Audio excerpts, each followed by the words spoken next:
इन लोगों का modus operandi क्या है, ये लोग कंबोडिया से कॉल सेंटर चलाते हैं जो चाइनीज़ और दूसरे देश के लोग ऑपरेट करते हैं। इंडियंस वहाँ काम करते हैं।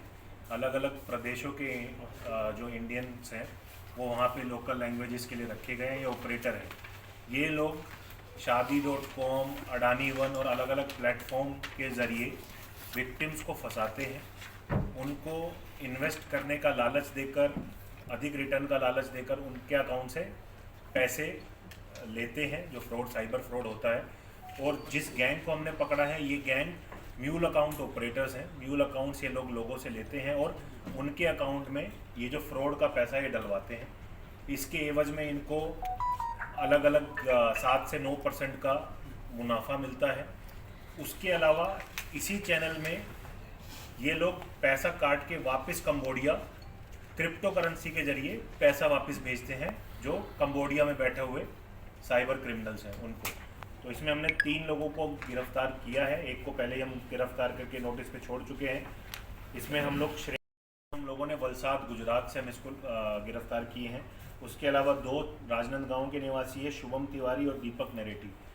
शुभम तिवारी 30 से ज़्यादा म्यूल अकाउंट्स इस श्रेणी को और इसके अलावा भी और ऑपरेटर्स को दिया है। दीपक भी 50 से ज़्यादा अकाउंट आज अभी तक अपने उसमें बताया है कि जो दे चुका है। अब इसमें जो साइबर फ्रॉड की अमाउंट है वो 10 करोड़ से ऊपर की अमाउंट जो है अलग अलग अकाउंट्स के माध्यम से साइबर फ्रॉड के अमाउंट इन अकाउंट्स में गई है। उसके अलावा 330 से ज़्यादा क्रिप्टो करेंसी वॉलेट्स हैं जो हम लोगों को मिले हैं, जिसके अंदर में USDT के माध्यम से इन्होंने पैसा इंडिया के बाहर कंबोडिया में भेजा है। तो एक बहुत बड़ा रैकेट है। इसके अंदर हम लोग पूरे इनके बैंक अकाउंट्स, मोबाइल डिवाइसेस, इनके क्रिप्टो अकाउंट्स, इन सब का एनालिसिस कर रहे हैं। सबसे बड़ी बात है कि इस तरह के जो हब्स हैं वो हम लोगों को पता लगा है राजस्थान, महाराष्ट्र, दिल्ली, जम्मू कश्मीर, तेलंगाना, इन सब जगह पर हम लोगों को ऑपरेट होने की जानकारी मिली है, जिनके बारे में हम लोग संबंधित राज्यों से भी वो जानकारियाँ शेयर कर रहे हैं ताकि वो लोग भी अपने अपने एरिया में रेड करके इन सब हब्स के ऊपर कार्रवाई कर सकें। और इन अकाउंट्स की जानकारी भी हम लोग उनके साथ शेयर कर रहे हैं। कॉरपोरेट अकाउंट्स के रेट ज़्यादा हैं, जितनी ज़्यादा लिमिट होती है उतने ज़्यादा पैसे इन लोगों को म्यूल अकाउंट के लिए मिलते हैं और वो आगे अकाउंट ओनर को देते हैं।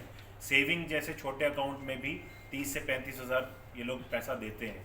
इसके साथ में जो पैसा निकलता है उस पैसे का परसेंटेज भी डिवाइड होता है। 0.5%, 0.25%, 1% से लेकर 3% तक का पैसा ये लोग अकाउंट होल्डर और ये जो हम लोगों ने जिनको पकड़ा है म्यूल जो ब्रोकर्स हैं, म्यूल अकाउंट ब्रोकर्स, इनको देते हैं। तो एक बहुत बड़ी चेन है। करोड़ों रुपए का पैसा इन लोगों के द्वारा फ्रॉड से मिला है उसको अलग अलग अकाउंट में भेज के अलग अलग माध्यम से वो कैश, ATM से कैश निकालना, बैंक से चेक के माध्यम से निकालना, IMPS के माध्यम से निकालना, पेमेंट गेटवेज के थ्रू उसको कैश कराना, इन अलग अलग माध्यम से ये लोग पैसा निकाले हैं। क्या है म्यूल अकाउंट का बेसिक मतलब है कि अकाउंट आपका है, फ्रॉड मैं कर रहा हूँ, इनके अकाउंट से फ्रॉड निकाल करके पैसा आपके अकाउंट में डाला, लेकिन आपके पास नहीं है वो पैसा क्योंकि आपका अकाउंट आपने बेच दिया है या कैसे भी करके उनके पास है, तो उन्होंने पैसा निकाल के अपना परसेंटेज रख के पैसा मुझे दे दिया। तो सारा ऑपरेशन हो रहा है इस अकाउंट से, लेकिन ये अकाउंट म्यूल अकाउंट इसलिए क्योंकि अकाउंट ओनर के पास वो पूरा पैसा नहीं जाता, उसको कुछ केस में पता होता है, कुछ केस में पता भी नहीं होता है कि उसके अकाउंट के साथ क्या गतिविधि हो रही है। तो एक बहुत बड़ा ये रैकेट है और इसका जो एक्सपेंशन है वो पूरे भारत के अंदर और भारत के बाहर भी है। इसलिए केस बहुत इम्पोर्टेंट है और इसके बारे में हमने भारत सरकार को भी अवगत कराया है और संबंधित जो राज्य हैं उनको भी हम लोग अवगत करा रहे हैं। ठगी का अमाउंट कितना होगा? जैसा कि मैंने आपको बताया, जो अभी एनालिसिस में अभी तक दिखा है 10 करोड़ से ऊपर का अमाउंट होगा और ये अमाउंट और भी बढ़ सकता है डिपेंडिंग, क्योंकि अभी तक हम लोगों को जितनी इन्फॉर्मेशन रिट्रीव हुई है, बाकी अकाउंट्स की इन्फॉर्मेशन जब निकालेंगे तो और भी पता लगेगा।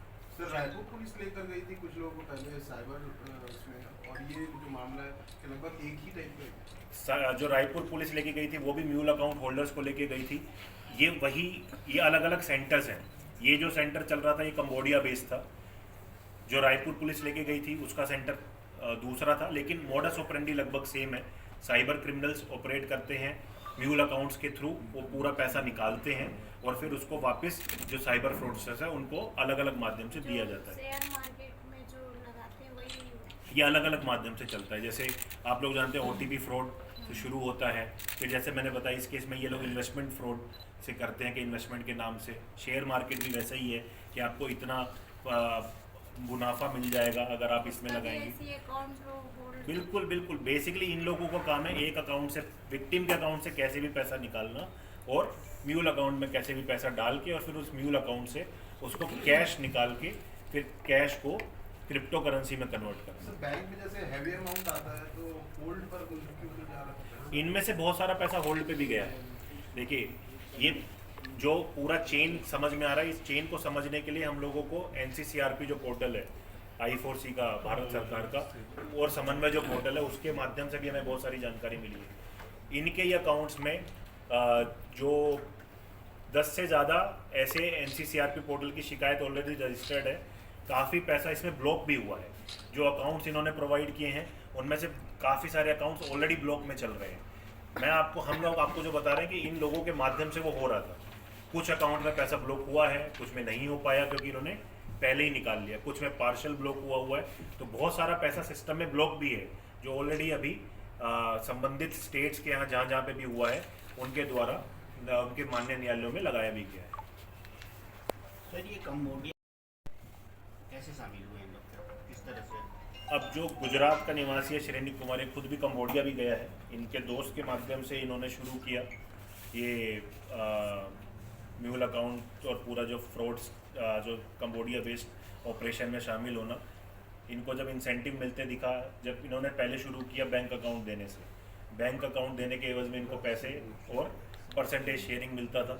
उसके बाद ये खुद वहाँ जाके कंबोडिया गया, वहाँ जाके जो इसका ऑपरेटर है राजू करके इसका ऑपरेटर था उससे मिला और फिर उसके बाद वापस आके यही काम थ्रू आउट उससे करता था। अब इसमें इंपॉर्टेंट चीज़ क्या है, पैसा फ्रॉड हुआ, बैठा फ्रॉडस्टर कंबोडिया में है, लेकिन जितने अकाउंट्स हैं, जितने मोबाइल्स हैं वो सब इंडिया में चल रहे हैं। पहले क्या होता था, पहले सिम्स और ATMs बाहर जाते थे। फिर अब हम लोगों ने मतलब जो भारत सरकार ने अलग अलग इनिशिएटिव स्टेप लेके वो बाहर जाने वालों को ब्लॉक करना शुरू कर दिया। आप चेक कर पाते हैं आराम से कि बाहर आपका इंडियन सिम और इंडियन अकाउंट यूज हो रहा है। तो अब इन्होंने क्या किया, ऑपरेटर बाहर है लेकिन ऑपरेशन पूरा इंडिया में चल रहा है। विक्टिम का पैसा इंडिया में, इंडिया के ही बेस म्यूल अकाउंट में आ रहा है और यहीं से निकल के वहाँ कैसे जा रहा है, क्रिप्टो करेंसी के माध्यम से। हम लोग हर एक पक्ष को, जैसे जो हमने इससे पहले भी एक केस किया था जिसमें आप लोगों को याद होगा, जिसमें हमने बंधन बैंक के एक एग्जीक्यूटिव को भी गिरफ्तार किया था।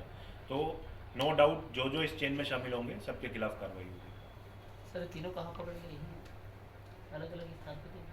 हाँ, मतलब तीनों, जैसे श्रेनिक को हम लोग वलसाड से पकड़ के लाए हैं, शुभम डोंगरगढ़ का रहने वाला है और दीपक नेरेड्डी जो है वो मोहारा का रहने वाला है। ये एक अंतर्राष्ट्रीय साइबर फ्रॉड गैंग और उसके पूरे ऑपरेशन को अनकवर करने में इसमें हम लोगों ने 3 लोगों को गिरफ्तार किया है। एक को हम पहले भी गिरफ्तार कर चुके हैं। इसमें श्रेनिक कुमार उर्फ अजय मेहर, ये वलसाड गुजरात से इसको गिरफ्तार किया गया है। शुभम तिवारी डोंगरगढ़ राजनांदगांव, दीपक नेरेड्डी मोहारा राजनांदगांव, इन 3 लोगों को गिरफ्तार किया गया। इन लोगों के द्वारा 80 से ज़्यादा बैंक अकाउंट्स जो म्यूल अकाउंट्स हैं उनको प्रोवाइड किया गया है। 10 करोड़ से ज़्यादा की राशि इन अकाउंट में साइबर क्रिमिनल्स जो कंबोडिया में बैठ के ऑपरेट करते हैं उनके द्वारा इनमें ट्रांजैक्ट की गई है और 300 से ज़्यादा इसमें जो साइबर क्रिप्टो वॉलेट्स हैं उनका इस्तेमाल किया गया है। USDT और अन्य क्रिप्टो करेंसी के माध्यम से जो फ्रॉड से कमाया गया पैसा है उसको इंडिया से कंबोडिया भेजने के लिए इनका इस्तेमाल किया गया है। इन सभी अकाउंट्स का, बैंक अकाउंट्स का, मोबाइल नंबर्स का और बाकी सभी इंस्ट्रूमेंट्स का इसमें एनालिसिस अभी किया जा रहा है और जितने लोग इसमें शामिल हैं सबके विरुद्ध कार्रवाई की जाएगी।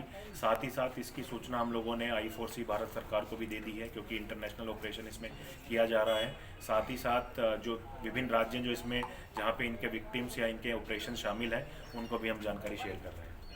और कोई भी आरोपी पूछ सकते हैं सर इसके? इसमें निश्चित तौर पे अभी बहुत लोग और गिरफ्तार किए जाएंगे।